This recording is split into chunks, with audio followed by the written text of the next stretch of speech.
ibyo dusoma mu ibaruwa yandikiwe abahebureyi. Umusaseredoti mukuru yama atorwa mu bantu, ibanga ryiwe no kubaserukira ku Mana, ategerezwa guhereza amashikanwa n'ingorore kubera ibicumuro byabo. Arashobora noneho gutegwa imbabazi n'abacumura kubera ubwenge buke bwabo canke kuko bazimiye, kuko nawe nyene ari umunyakigongwe. Ndetse n'imutuma ategerezwa kwitangira wenyene inkuka y'ibicumuro vyiwe nk'uko abigirira igihugu. Bisubiye kandi nta muntu yiha iryo teka, ariko ariterwa n'Imana nka kumwe kwa Aroni. Na Kristo ubwiwe siwe yihaye iteka ryo kuba umusaseredoti mukuru, yarihawe n'uwamubariye ati, uri umwananje, nije nakwibyariye uyu munsi. Nk'uko yavuze ahandi ati, uzokwama uri umusaseredoti na ntaryo nka kumwe kwa Melikisedeki. Bakristu ntore z'Imana, n'iri n'ijambo ry'Imana. Mu nziza turumva ingene impumyi itakambira Yezu iti, Yezu mwana wa Dawudi ngirira ikigongwe. Yezu nawe akamubwira ati, genda ukwemera kwawe kuragukijije. Bavukanyi, twese tuve hasi tuvyumvirize mu nkunzi ya Mariko kigabane c'icumi akantu ka 46 gushikana ku karongo ka 52. Nimuhora n'umukama,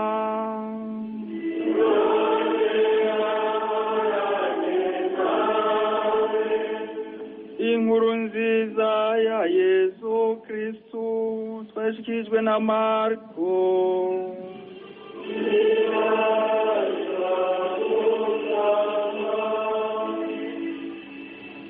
Umunsi umwe Yezu yariko arava mu gisagara ca Yeriko, we n'abigisha biwe n'isinzi ry'abantu, ahwana n'impumyi mwene Time yari yicaye ku nzira ashera.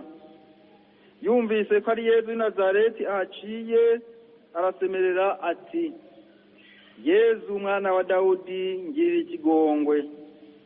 Benshi baramukankamira ngo acereze, nawe arushirizaho gusemerera ati, mwana wa Dawudi ngirira ikigongwe.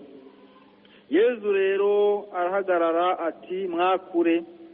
Bakora yampumyi bati, subiza umutima mu nda, va hasi araguhamagaye. Aterera hasi igikwemu ciwe, asimba rimwe abashikiriye Yezu. Yezu aramubaza ati, ushaka ko nkugirira iki? Impumyi iramwishura ati, mwigisha ntabara mbone.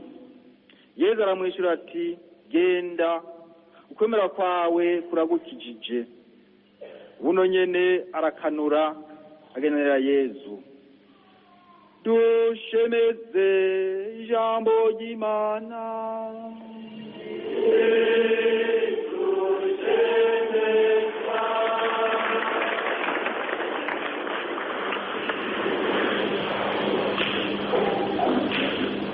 Bavukanye intore z'Imana, kuno munsi w'Imana idominika 30 yo mu mwaka, turumvise ijambo umukama yaduteguriye, nutubere imfungurwa y'umutima wacu, bidukomereze ukwemera kwacu. Igisomwa ca mbere cavuye mu gitabo c'umuhanuzi Yeremiya, aho Imana ishikiriza ijambo igihugu cayo, ijambo rihumuriza, ijambo riremesha ko igiye kubasubiza mu gihugu cabo. Igisomwa ca kabiri cavuye mu baruwa yandikiwe abahebureyi, aho batubwira ko Yezu ari umusaseredoti mukuru atwambariza kwa Data, inkuru ze nawe yavuye kwa Mariko aho twereka uwo Yezu umusaseredoti mukuru ariko arakiza, yakije impumyi imaze kubona ikiramugendanira. Abanyisirayeli bari barunze ubucuti n'Imana. Imana yagize isezerano nabo, yarabwiye iti muzoba igihugu canje nari nzoba Imana yanyu. Iraheza rero irabaha amabwirizwa ati kugira mugumye iyo sezerano muzogendera amabwirizwa iciye kuri Musa. Iyo sezerano ntibayigendeye, baracumuye, basenga izindi mana, basenga ibigereranyo, bacudika n'abapagani. Imana vyarayishavuje, yabakoyeko amaboko. Abanyamahanga, abami b'izindi ntara barabatera, barasambura igihugu. Umwami n'abashinga ntahe b'igihugu batwara n'imbohe i Babiloni, barabonera amagorwa menshi. Ariko iyo Mana ntibabayo, iyo Mana ni munyakigongwe, yarabibutse. Niho twumvise aya majambo Imana yashikiriza iciye ku muhanuzi Yeremiya: tambe mutarike, muvugirize impundu Yakobo, mushemeze igihugu gisumba ibindi byose. Mukama yarokoye igihugu ciwe kagasigarira k'Abanyisirayeli. Imana rero ntiyabahevye, Imana yarabibutse ibabwira yuko yose mu gihugu cabo ko azosubira kumererwa neza. Nzogarukana imitima itekanye, nzobereka amasoko, ndabacishe mu nzira igororotse aho batazotsitara. Ntibazosiga inyuma impumyi n'ubucumbagira, abagore bibungenze n'abavuye mu kiriri. Tukumva yuko Imana itibagira bayo. Igihe cyose rero duhuye n'ibibazo, igihe duhuye n'ingorane, nitwo kwihebura, tuguma twizigiye Imana, kuko iyo Mana iradukunda. Iyo Mana ifise impuhwe, ifise imbabazi, yibutse igihugu cayo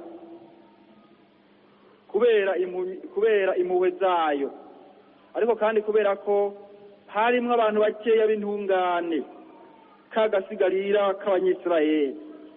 Aho gasigarira k'Abanyisirayeli, abo bantu b'intungane nibo bavuyemwo umukiza, ari we Yezu Kristo. Yaje kudukiza, yatuzanira urukiza. Uwo nawe niho twumvise mu gisoma ca 2 nkuru ryandika Abahebreyi, niyo musaseredoti mukuru yamatorwa mu bantu, ibanga ryiwe no kubaserukira ku Mana. Muri Isirayeli hariho abasaseredoti bava mu muryango wa Levi, nibo Musa na Aroni baturukamwo. Igikorwa cabo kwari uguserukira abantu ku Mana, kwari uguhereza inkuka yo gusaba ikigongwe, bayihereza bonyene ko nabo nyene bari abacumuzi, bongera bayihereza igihugu c'Imana. Batorwa n'Imana. Yezu niwe yaje ari umusaseredoti mukuru, nawe nyene aheza akaba ikiraro hagati y'abantu n'Imana. Niwe yaje kutwungira ubumwe na Mana Data, ubumwe na bene wacu. Ahereza inkuka isumba zimwe z'abasaseredoti bo mu bwuzure bwa mbere, kuko inkuka ahereza n'umubiri wiwe. Yitanga ko inkuka nzima kandi ntagatifu, rimwe rizima. Iyo nkuka niyo ikura ibicumuro. Muri ribaruwa ryandika Abahebreyi aragira ati: imbagwa n'imperezwa n'amashikanwa ntibabishimye, none ndaje gukora ico ushaka. Byabaye ngombwa rero ko Imana iri ku mwana wayo kugira ngo yitange ko inkuka nzima kandi ntagatifu, inkuka ikura ibicumuro. Umusaseredoti mukuru atorwa n'Imana, na Yezu yarasizwe na Mana. Mu nkuru zo kwaruka agira ati: umutima w'Umukama uri kuri jewe, ko yasize amavuta mburi inkuru ziza boro, menyesha aboshe ko babohowe, menyesha umwaka mwiza w'Umukama. Amajambo Yezu yasubiyemwo asubiramwo amajambo y'umuhanuzi Isaya. Imana se niyo yamutoye, niyo yamusize, iramurungika kugira ngo dushobore kuronka urukiza. Hani naho agira ati uri umwana wanje nije nakwibyariye uyu munsi uzokwama umusaseredoti na ntaryo nka kumwe kwa Melikisedeki. Turumva rero ko umusaseredoti aba ikiraro hagati y'Imana n'abantu, ashikiriza ibisabisho by'igihugu c'Imana, araheza akaba uwatowe n'Imana, ntawiyadukiza. Imana niyo mutora, ikamutorera ubutumwa, ikamurungika kugira ngo amenyeshe ijambo ryayo. None rero natwe duhamagarirwa kwakira Yezu mu buzima bwacu. Niwe musaseredoti mukuru, niwe yaje kudukiza. Iryo jambo ryo twumvise mu nkuru nziza yavuye kwa Mariko. Yezu mu nzira agenda i Yerusalemu ahagiye kubabarira menshi, arakoze igitangaro ca nyuma azokora, ari kumwe n'abigishwa biwe n'isinzi ry'abantu. Ari ku nzira ahwana n'impumyi mwene Time, yari yicaye ku nzira ishera. Iyo mpumyi iraheze irasemerera iti Yezu mwana wa Dawudi ngirira ikigongwe. Impumyi turamaze kuyibona twese. Umuntu w'impumyi aba amerewe nabi, aba afise ubumuga. Iwe haguma ari mw'ijoro, ntabona umuco. Impumyi benshi usanga bagenda barasegerereza baguma ari gushera.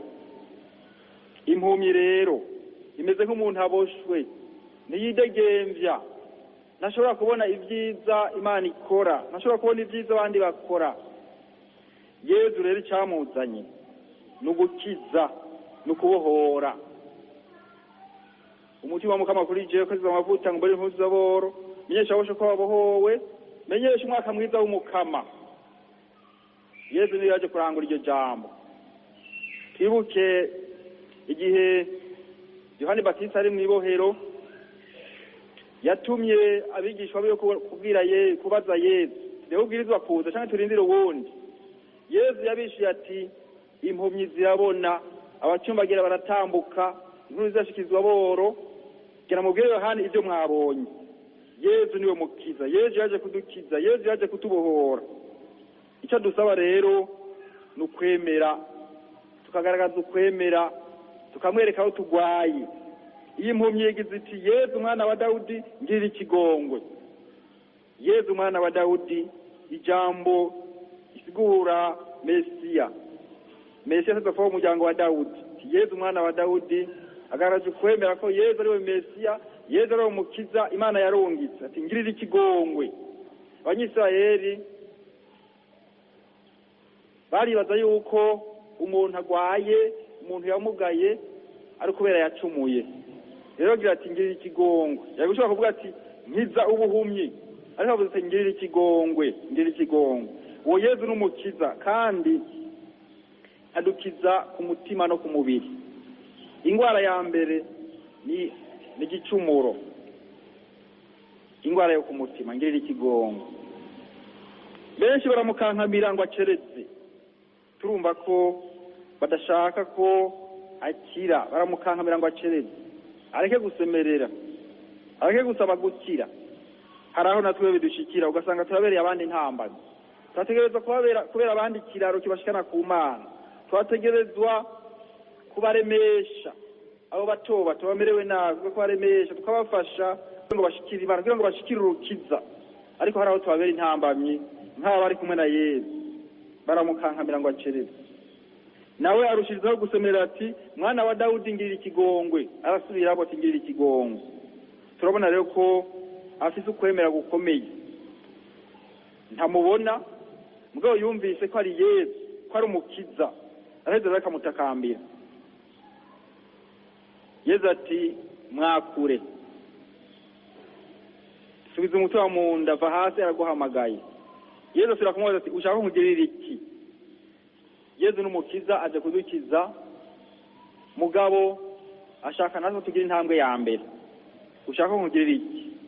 Arabona ko ari impumyi atabona, ariko abanza kumubaza kugira ngo avyiserere wenyene.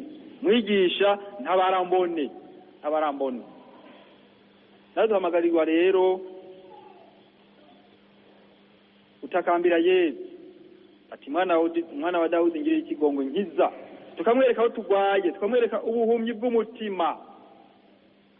Mbega ikikubuza kubona kuzogenera Yesu ni iki? Yesu ambwiye ati genda, ukwemera kwawe kuragukijije. Buro nyene arakanura agenera Yesu.